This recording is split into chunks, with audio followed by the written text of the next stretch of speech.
Dixon, thank you so much. All right, it's a pleasure. All righty.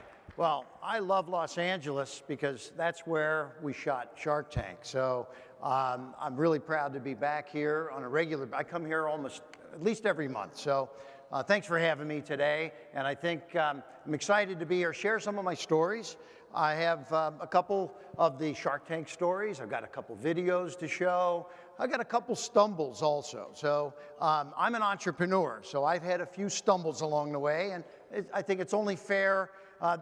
When I watch that video, I have to say, I think my mother and father produced it because it's only the good stuff, okay? So, so thanks again for having me. How many entrepreneurs do we have in the room? Okay, wow, very, very good, almost the entire crowd. So, you know, I have to talk about how I got started, and everybody, when I run into them, they say, tell me about the history of infomercials and how'd you get into this business, right? So I started 30 years ago in the infomercial business, but a lot of people don't realize that my entrepreneurial business started even before that. I actually had a company. In 1980, I started a business brokerage company, and it was called the Small Business Center in Cincinnati, Ohio. And I was a business broker, had a real estate license, and I sold small businesses, pizza parlors, restaurants, delicatessens, flower shops. And the Small Business Center was a whole floor in an office building in Cincinnati that I leased, and then I leased out offices to each service that was needed to help businesses grow. We had an insurance agency, we had an accounting company, we had an advertising agency. So, because I used to sell businesses, and I would sell a flower shop, and then the person that was opening that new business would say, well, who do you recommend for accounting and insurance and protect myself and help me build this business? So I said, well, if I can just have this all under one roof, what a concept. So that was what I was doing 1980, selling small businesses, providing full services to all of these companies. Now, what it gave me was a great understanding of how every business worked, because as a business broker, I sold these companies and I had their financial statements, their P&Ls. I would see why something had been so successful for many, many years, and also we would sell it, and then 8 months later, we would get the listing back to resell it because they had taken the company down the tubes. So at that point, I was like, oh, what did they do? Well, they cut their advertising costs. They did a lot of things that weren't right. So this was a real learning curve for me as an entrepreneur, to have the books and records of 200 plus companies in a local level in virtually every industry. So it made me very curious. And so I say that I used to go to a lot of trade shows and do a lot of looking around. So, here I was at the Philadelphia Home Show, and this goes back now about 1984.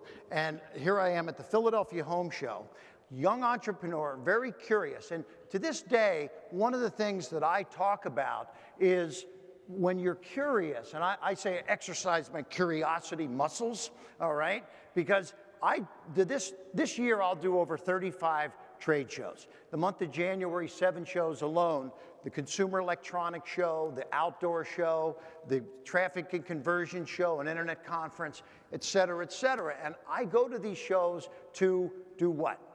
I'd go to the shows to network, to meet people. When I go to like a home show, first place I usually go to is the media part of the show. Because if you stop they have a little room usually for the media. So at the Houseware Show every year, and I've done 27 out of 29 of the last years in Chicago, you go to the media room, you meet USA Today, Wall Street Journal, the Home World Magazine, all of the companies, HFD, Household Furnishings Daily, all the companies that cover the home industry, the houseware industry. So I get their business cards. What are they there for? They're there to learn about new products that they can launch and write about inside their publications. So I'm the guy that launches new products, so it would be good for me to have a Rolodex of all of these different connections when I launch a new product. So when we launch the new wave oven, for example, which was an infrared technology, I've got 25 of the greatest connections in the houseware industry to be able to put the word out and get a good product launch inside the national media. So this is one of the reasons why I stay very curious. But in this particular case, this goes back to 1984. And I was sitting there, and there's a gentleman there, he had a knife in his hand, and he's cutting through a Coca-Cola can, and then he would go through a hammerhead with this knife, and he'd say, I'm trying to dull it, but it's still so sharp. And then he would cut a muffler in half, and then a pair of sneakers.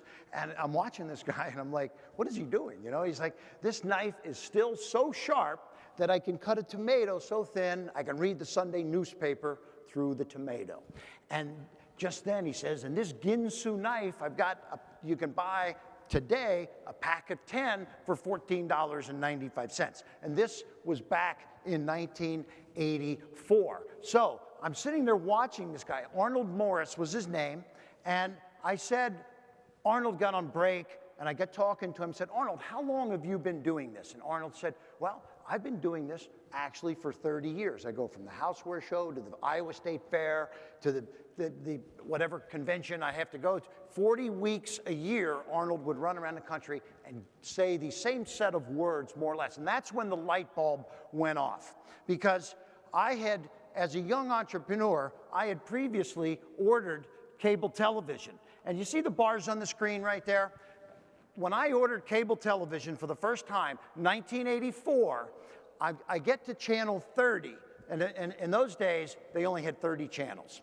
So, when I first ordered cable, I'm like, wow, this is amazing. I get a 24-hour sports channel, 24-hour music channel, 24-hour movie channel. This is how I'm dating myself a little bit here, but this is back in the old days. I don't know if many of you remember when cable first came out. It was, in my market, it was just 30 channels.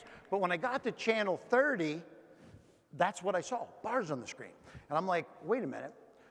Bars on the screen. I called. I said, there must be some technical problem with the installation because I'm buying this 30 cable package, but I get to channel 30, and this is what I see. And they said, oh, no, we're sorry. That's called our local access channel. We don't have any programming for channel 30, so it's going to be 5 or 6 months. It's designated for local entrepreneurs. And that is when the light bulb went off. Here I was, hitting all these trade shows, watching guys like Arnold Morris and here at the Philadelphia Home Show, and I said to myself, they don't have anything to put up on channel 30. Well, what if I turned a camera on, captured that pitch of Arnold, because Arnold is doing this 40 weeks a year, the same set of words. What would happen? Capture it on video, put it up on channel 30. And that's what I did. And here is the very first infomercial that came out of that, right here. Watch Arnold Morris's clip here. Oh, I know we were having some issues with videos, so are the videos going to work today, guys? Okay.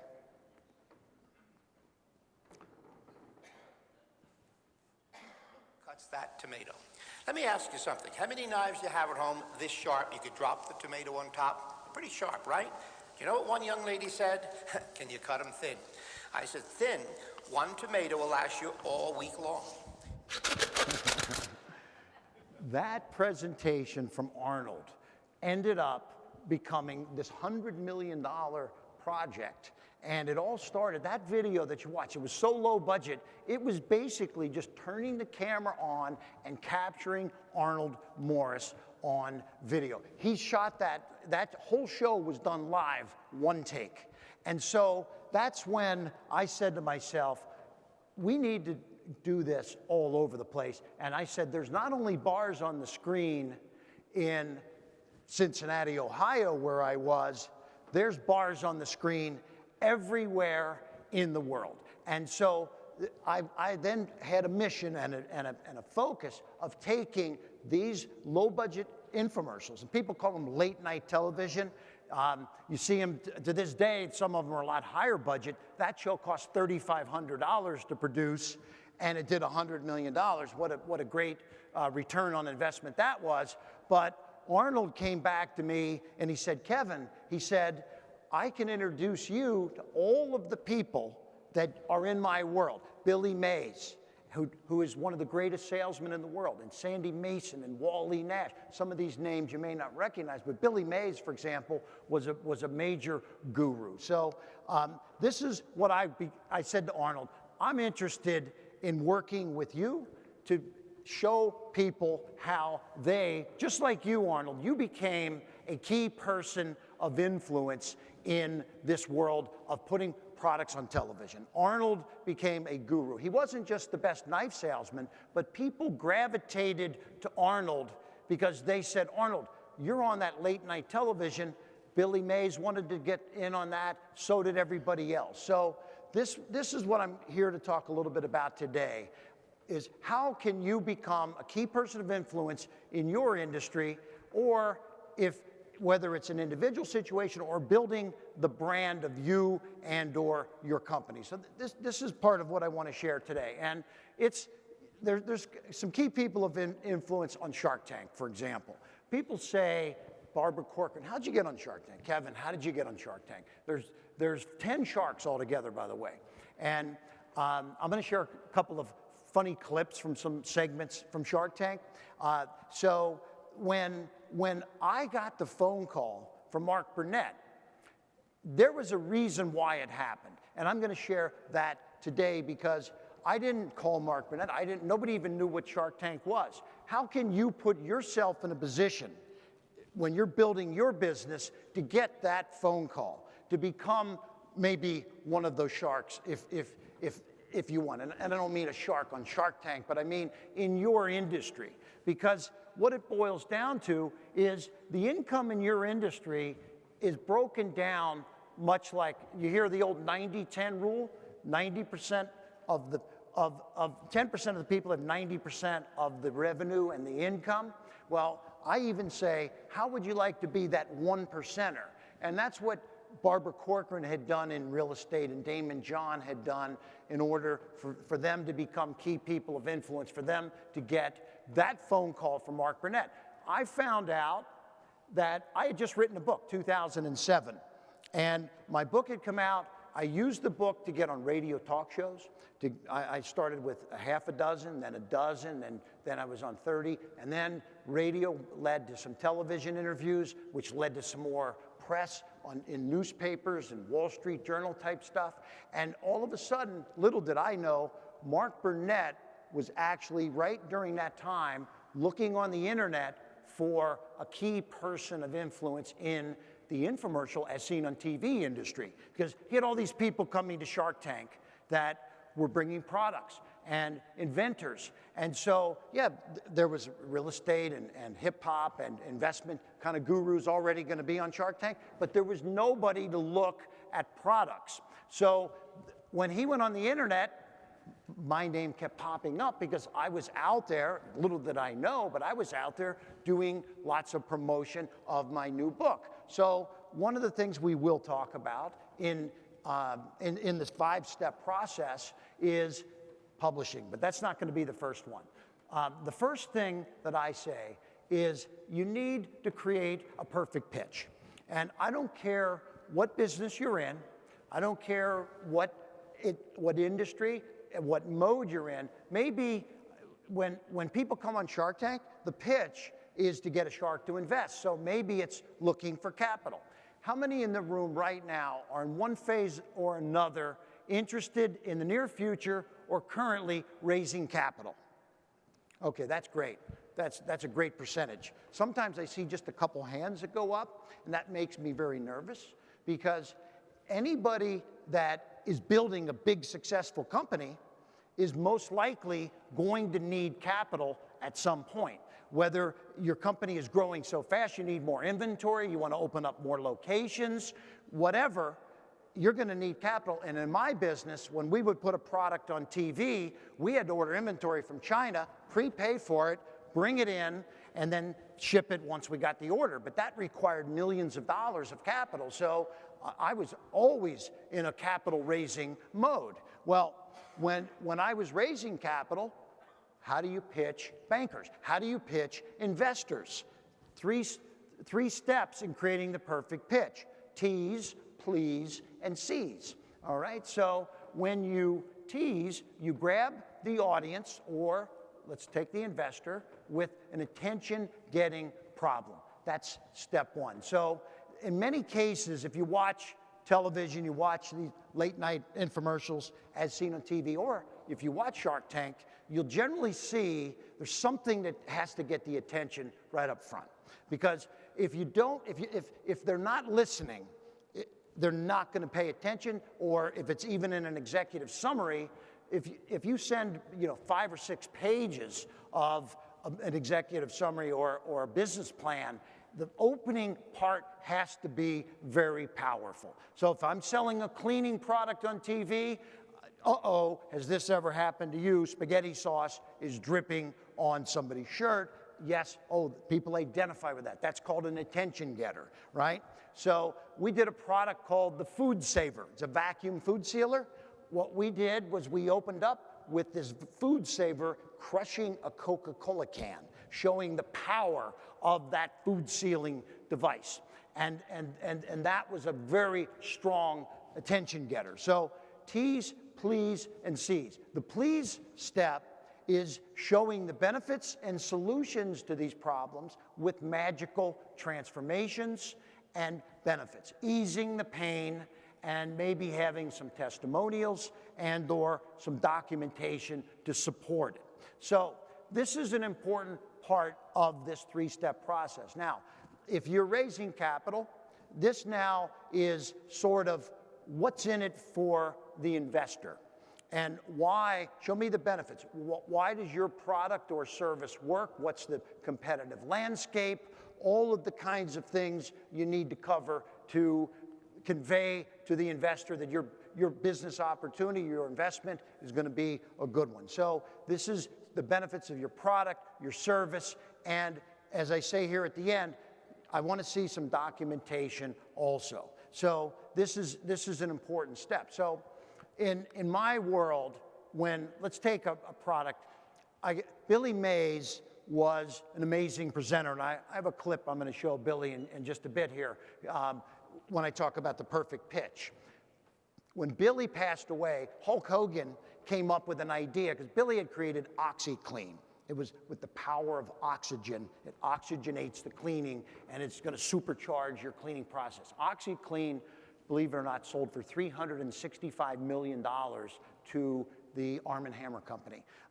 So this was an amazing product. Hulk Hogan came up with a product called Pumagic, which was pumice-based cleaning. So he said, Kevin, Billy was so successful with oxygen in a cleaning product. What if we put pumice, finely granulated enough just to take a little bit of the stains out with a non-abrasive formula? So when we presented this to QVC and we did all these demos, we took blood stains and grass stains and grape juice stains and all these different stains, and we showed OxyClean did an okay job with a lot of them, but then Pumagic came in and cleaned where OxyClean didn't. They were blown away. They loved it, but they said, where is your documentation? And this was about 5 years ago. So I'm like, documentation? Tell me, what do you mean by that? Well, just because you can pull that bottle out of your bag there and clean these in front of us, how do we know what you ship to our end consumer is going to have the same percentages of cleaning agents to be able to do exactly what you just did? We need a third-party laboratory analysis test that documents that is the same product that's going to be shipped. So yes, that is part of this pleasing process, is proving. And I mean, even just last night, I get into town, I'm turning the TV on, who's being grilled by Congress right now? Dr. Oz. Why? Because he goes on TV and talks about all these miracle products that help you lose weight and do this and do that, and there's no documentation on any of this stuff. I mean, now, he's not selling it on his TV show, but believe me, he's going to change the way he presents his TV appearances and the products that they feature on those shows, because there's tons of people rushing out to all these stores buying some of these products that are totally unregulated and not scientifically proven to have the results that they're talking about. So that's the please section. The C's is sealing the deal, asking for the order, giving tremendous value. Now, on Shark Tank, the seizing was offering, okay, I want $100,000 for 20% of my company, whatever that was, right? That's closing the deal. I want the capital. But this is where a lot of seizings fell short. I always said, people call me and they say, hey, I think I'm going to get on Shark Tank, and there's like different levels of interviews and things you go through. Can you give me some advice if I do get on, or the next time, to just take me over the top on actually getting a deal with a shark if I would get on the show? And one of the biggest pieces of advice here, and this is in the C step, is a lot of times the folks that present their opportunity on Shark Tank, they're just thinking about themselves. They're sort of me, and all about, I have this, my business is great, et cetera. Everyone's going to want to buy one. But what they're not thinking about is the shark. How do I get the shark to invest? What's the incentive? Why is the shark going to want to invest? And maybe something as simple, and this is one of my techniques, is I call it an accelerated payback. And so how does that work?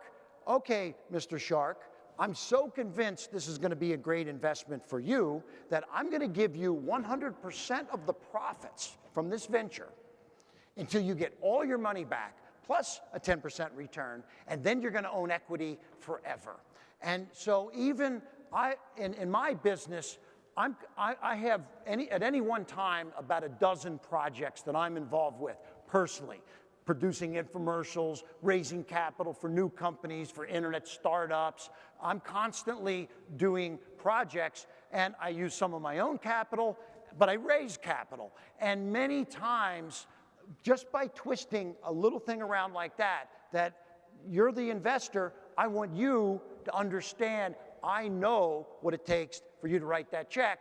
I'm going to give you an accelerated payback on your money so that you get all the money back first until you're paid in whole, and then forever you're going to own a piece with us. So yeah, this is part of this three-step process, seizing and asking for the order. And this is sort of, but wait, there's more, giving extra value. You don't have to do that. It's just, it might just take it over the top. So that's the 3 steps of a perfect pitch, and I'm going to show you some clips today of some things that are examples of perfect pitches, but this isn't one of them.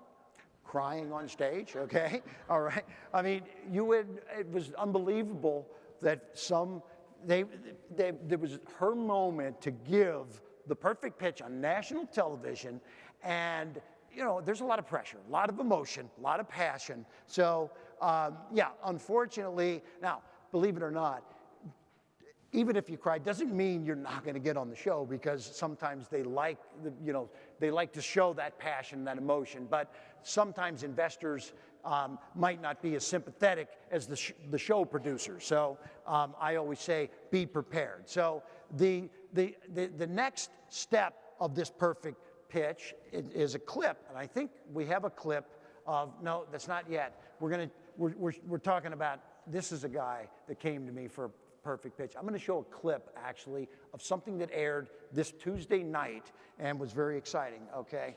Oh, okay. Okay, so I may not be able to show that clip. All right, let's find out here. So anyway, here's a guy, Lazo Freeman, and he said, Kevin, you teach people how to do a perfect pitch? Well, here's my perfect pitch. I said, you're a personal trainer. I get a kick from motivating individuals to be the best they can be. And I said, Lazo, come on, you can do better than that. Like, you need to stand out. So part of my whole business is coaching and helping entrepreneurs. And I'm here to reach out today because I'm in LA quite a bit. And if there's any help I can give folks here, this is one of the reasons I'm here to reach out and help. entrepreneurs on a local level and help you take your business like Lazo to the next level, because watch what we did when we changed his perfect pitch. I only do radical 12-week body transformations with business leaders, celebrities, and public figures who achieve amazing things at work, but ordinary things naked, okay? All right? So, but that is powerful. I mean, what he put himself into a whole different attitude of, I only work with the top, those that want to really achieve amazing things. This little twist in how he presented himself created a rock star situation for Lazo. And so Lazo became this amazing personal trainer. And by the way, he's got about a 6-7 week waiting list for people that want to train with him. And he won't train you unless you've trained with one of his other personal trainers first. So it's just a little tweak. Now, if we have this video of Billy Mays, this was Billy Mays' first infomercial. And I've said Billy was one of the greatest salesmen in the world. So did you tell me if you think, because when I met Arnold Morris and he said, Billy can sell anything, so I had invested in Arnold, now I'm going to invest in Billy. And I don't know if this clip's going to show. Do we have video for the clip? I'd like to introduce to you the Washmatic International. It's the only washing system in the world that works direct from a bucket. Okay, I don't think that was very powerful, okay? Yeah, Billy Mays. I'm going to meet the world's greatest salesman, and that's what I got? I mean, like I said to Arnold, well, no, come on. That isn't the Billy Mays we all now have grown to know maybe, and I say we all. When Billy he passed away a few years ago, 62 commercials on television. Now let me show you Billy's last infomercial, and hopefully this clip can show you how powerful Billy has become. Here to tell you more are Billy Mays and Anthony Sullivan. Hi, I'm Billy Mays. And I'm Anthony Sullivan. The dual saw is no ordinary saw. It uses counter-rotating technology to cut through all types of material with unmatched safety, speed, and precision. It's a process that took 8 years and cost millions of dollars to develop. Until now, this technology has only been available for industrial purposes. All right, that's the Billy Mays. Let's give Billy Mays a round of applause. Billy Mays, God bless him. Billy was the greatest on-air presenter, 62 commercials when he passed away. But he learned how to tease, please, and seize. And we actually, Billy and I, would take a spot that we would edit after he would do his thing, and we would test it the way we thought it was best with the tease, please, seize, and then we could actually move some things around by teasing more or pleasing more, seizing sooner. There's formulas to all of this, but we could see some interesting developments and changes in the response rates just by doing a couple of moves around. So Billy was one of the best, and one of the clips I guess we're not going to be able to see. I had a Shark Tank video of City Kitty, and City Kitty was this product. If you've seen it now on Shark Tank, the clip isn't playing today, but this is a cat toilet training product, okay? All right? What it does is it teaches a cat. If you have a cat and you've got a litter box, throw that away, and the City Kitty is a plastic molded tray that fits on your toilet. And now you put fresh litter in it, now the cat's jumping on top of the toilet. But each week, there's a ring that comes out.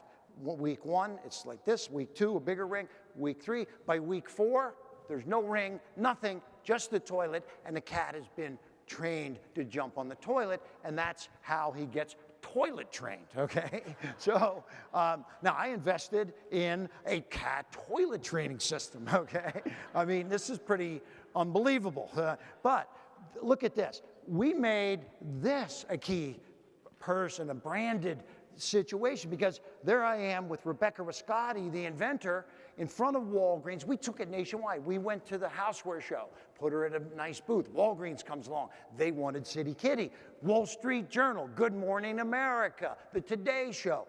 Unbelievable from what we did to take this millions and millions of dollars in sales. And I mean, Rebecca Riscotti actually became very wealthy from just this little invention. In fact, she did so well that she went back to Shark Tank and in the next season and got on Shark Tank again because she was such a great deliverer of perfect pitching, right? So Rebecca is very, very happy and has been very successful. So now the next step that I told Rebecca she should be following, and this is step number 2, because I've said there's going to be 5 steps in creating this key person of influence type of mentality, is publishing. So publishing, and I did a book, I mentioned the book. Let's talk about that for just a second, then we're going to talk about other things, because publishing isn't just a book. Yes, when I did my book and got the radio talk shows, things started happening very positively for me and ultimately got on Shark Tank. But being published is more than just books. In the idea economy, it shows your ownership of your niche. And by the way, we're talking about blogs. We're talking about newsletters. If you're a doctor, you're a lawyer, you're a dentist. I don't care if it's professional, if you have a service business, you could publish. And I'm going to show you a service business that became very, very successful just by doing a book. But again, don't worry about a book if you think it's too much. And I'll talk about how you can do it for a lot less than you might think. But think about blogs, think about webinars. Lots of people do webinars. In fact, one of the things that's very, very impressive to me is I've checked out the Microsoft Community Connections program. And Microsoft Community Connections connects you locally to local entrepreneurs. They actually even put on events and show you, rather, how to put on events. They have the whole format in there on putting local programs together and connecting you into the local community. So the publishing is about getting out there, putting your message out to the public and inviting people to come listen to what your opportunities are, what your business is all about. So I think it's very powerful. Here's an example of actually a female plumber that came to me a couple years back, and she was struggling. And but she had a good niche because male plumbers would show up in homes, bending over with some crack showing, and the husbands are like, I'm gonna leave this plumber here, my wife, no. And the wife's a little bit intimidated at times. So Hattie had a niche, female plumber. She was very competent, but she wasn't getting a lot of business. And I said, Hattie, there's a simple solution, publish. And this book, The Joy of Plumbing, okay, this made her a rock star. It hit #1 on Amazon. She became so famous. And again, I get back to talking about radio talk shows and all the different things. She used it to promote her business. It was like her calling card. It enabled her to get new customers, keep existing customers, and she actually then, we said, form your own association of female plumbers. And so now she's got a waiting list. So I've done over 300 books for folks, and because of that, we actually can publish a book, total turnkey, for under $1,000, writing it, producing it, self-publishing it. I'm not talking about, we're doing a bunch every single month for service companies, for everyone, and they now become the guru, the expert in their industry. So think about how you can become an expert in your industry. So publishing is #2. #3, I say productize. And the reason I talk about productizing is because I mentioned doctors, lawyers, accountants, dentists. I have a lot of friends. When they go to sleep, they're not billing. They're not making money. But products never sleep. So I met this guy, Tony Little, back in 1989. And I said to Tony, man, you're in amazing shape. I said, look, you know, you're a bodybuilder, okay, but how do you make money? He says, I'm a personal trainer, but his IP, and I say, how do you unpack your valuable IP, intellectual property? So Tony Little said, he says, Kevin, I personally train bodybuilders. That's my niche. I'm like, okay, but I said, Tony, you said that's your niche. That seems a little bit niche. Why do bodybuilders need a personal trainer? Don't they already work out like crazy? He said, Kevin, he said, when a bodybuilder might have big muscles here, but he might want to put 2 right here, okay? So, or get rid of the love handles. And so I said to Tony, well, so what is your program? It's called Target Training. I can take any person and target the part of their body that they want to improve upon, whether it be adding muscles, tighten it up, the glutes, love handles, etc. So I said, well, Tony, this is very simple then. You charge $75 an hour, you do this one-on-one, you go to their home, you meet them at their gym. Why don't we do this? Come into my studio, let's shoot 6 one-hour DVDs, and we're gonna call it Target Training. And this was Tony's first infomercial. We productized Tony Little, and he became, this was 1990, his first infomercial. It was doing tens of millions of dollars a month in sales. And Tony Little was just absolutely blown away. It kicked off his entire career because he took something that it was his intellectual property of Target Training, and we took it to the masses. So this is why I love talking about productization. So be thinking about in your industry how you can productize. I mentioned the one thing I forgot to talk about, Hattie. We also, not only did she form an association and a book, but we did a whole 16-pack DVD set for her too. So that was productizing her in the plumbing business. So service businesses, et cetera, can be productized. In fact, I met Jack LaLanne it was back in the 1991.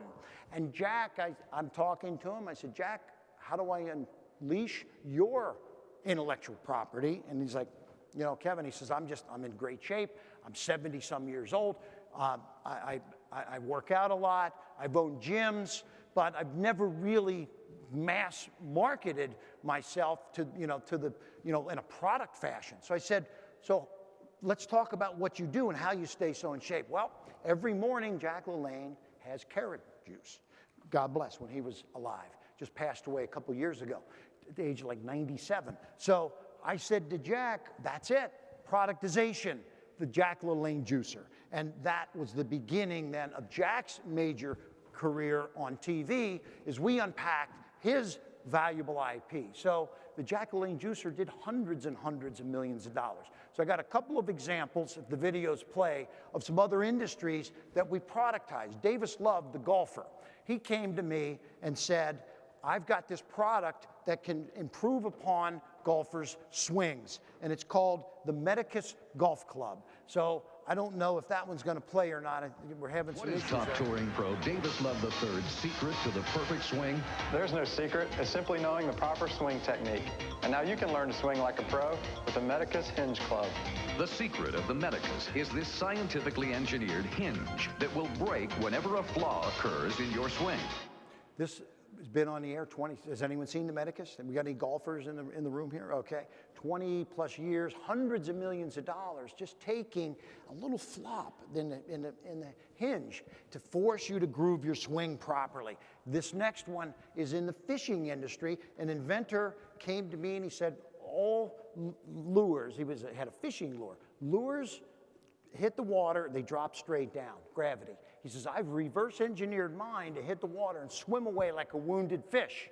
And so we said, let's productize that. And we're gonna tie this into all these 3 steps. This is called the Flying Lure infomercial. Just a short little clip. The flying lure looks, acts, even feels just like live bait, fishing itself with pre-programmed action. It moves through the water just like a glider flies through the air, while it gently falls right into the fish's face. The flying lure goes where no other lure has gone before.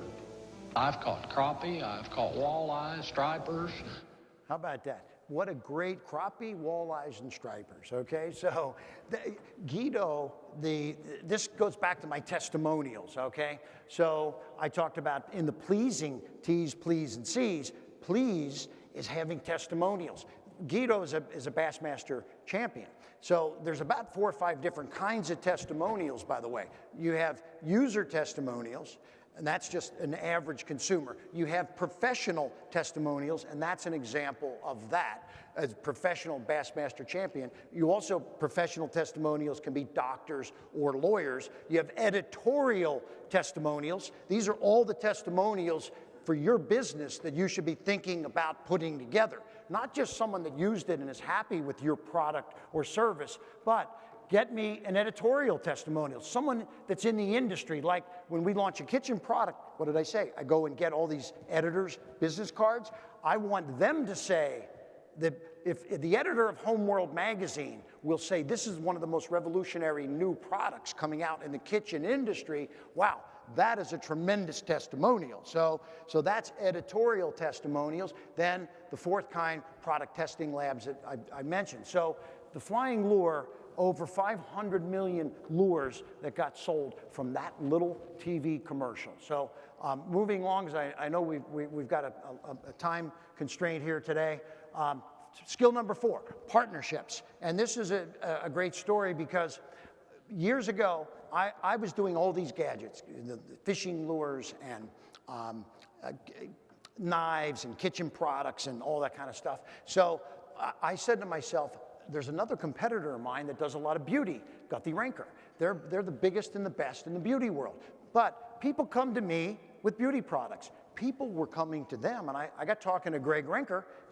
He's got an office here in LA and one down in Palm Desert. I said, Greg, do you ever get people coming to you with gadgets, kitchen products, and you don't really specialize in that? He says, yeah, all the time. And I said, and I get people coming to me with beauty. Why don't we form a partnership? We're 2 competitors. Form a partnership, and I'll bring beauty, you bring gadgets, and we'll joint venture. And we did, and it was a very successful partnership, collaborating with who has your competitor in some cases, who has the resources that you may want. So this is one of the major things, and I think the reason everybody is sitting in this room today is to learn, but also probably to network and to make some great connections. So I encourage this networking and exploring partnership relationships at the breaks. Instead of just worrying about returning calls or getting a cup of coffee, see who you might be able to partner with sitting right in this room. And a great example, in Tampa, Florida, about 3 months ago, the Tampa Chamber of Commerce called and said, hey, Kevin, we have an event where we're inviting all 27 chambers from Central Florida to a once-a-year event, and would you like to speak at that event? And I said to myself, wait a minute, you mean I may end up with 27 business cards of 27 other chambers, Lakeland and Fort Myers and Orlando, et cetera? I'm like, absolutely. So this is one way to network yourself and find strategic places that you can partner, whether it be with chambers. I'm involved as one of the co-founders of the Entrepreneurs Organization, EO, and I just did an event in New York earlier this week where we had 300 EO members. So I'm constantly partnering, networking, meeting, speaking. These are the kinds of things, if you're going to stay in top of your industry, that I suggest definitely putting into place. So skill number 5, leveraging the billion-dollar power of video. And this one I'm going to run through kind of quickly because it's fairly simple, but I could spend a whole day. So the raising your profile with video, I was a guy that took video and put it into television. Now, video on the internet is the way to go because you don't want to do it this way. Don't go to Rupert Murdoch. There's a few channels broadcasting to millions of people. This is the history of television and how it all started. TV and radio, 38 years, 13 years to get to 50 million people. The internet took 4 years, the iPod 3, Facebook 2 years. But this guy got to 1 billion people in 6 months, okay? I just found out he's at 2 billion now. So how did he do it? Not old media, new media. So this is part of today's talk. I know here with the presentations and listening to all of the things that you're going to hear today about new opportunities. New media is one of the great things because you can raise your profile becoming an expert in your market, having the media call upon you for you to give your opinions on things. And so Michelle Phan, has anyone heard of Michelle Phan? She's an unbelievable track record. I've been writing about her and featuring her for over 2 years. Before she had hundreds of millions, now she has over 1 billion views and sponsorship. So Michelle Phan is just simply, she takes her iPhone and does how to get makeup tips for Asian girls. And Dollar Shave Club, another example of somebody on the internet that's doing tens of millions of dollars using the internet. Not old media, new media, because small is the new big, and using the power of this right here. 50% of all internet traffic is now video, and 100 million people are watching video every day. It's much more likely to generate Google first page and keeps traffic on your site 5 times longer. You don't need to hire expensive cameramen and all of that because this is a production studio in your pocket right here. So there's a couple different really cool video techniques. Bravo is one. Animoto is Hollywood quality. You can upload a picture and they will download back they give you different fonts to choose from, music tracks to choose from. For a couple $100, they're creating, selecting from their libraries of backgrounds and drops and voiceovers and animation, etc. So the power of video, if you're not using video in today's world, you need to check it out. And some of these are just some examples today. So I had a couple stumbles along the way, and I don't want to share too many of those. Just one clip, if we can see. I want to ask you guys if you think this guy was successful. If this will last video, hopefully here, that we can play. Now you can put on your favorite music and have fun dancing all those extra inches and pounds away. Presenting the one-of-a-kind, low-impact, calorie-burning, muscle-toning, total body exercise that's fun, fast, and easy. The revolutionary new Twist-A-Sizer from the man who got the whole world twisting, Chubby Checker. Okay, with a name like Chubby, do you think he had a successful fitness product? Okay, no, all right. Chubby Checker, God bless him, So I could go on for hours, guys, but I wanted to come out and share some of my stories and some of my ups, some of my downs. Tony Little, he hit bottom at one point, and I said to Tony, you don't have to think that you can't do it. And Robert Irvine, we had a bad scene with him. He had a fake resume. And I said, success is being able to go from failure to failure without the loss of enthusiasm, because every entrepreneur is going to run into these kinds of situations. You're gonna have a failure. You're gonna have a stumble. And don't worry about it, because just like I said, there's screens all over the world, 500 channels in every market, media times as low as 99 cents.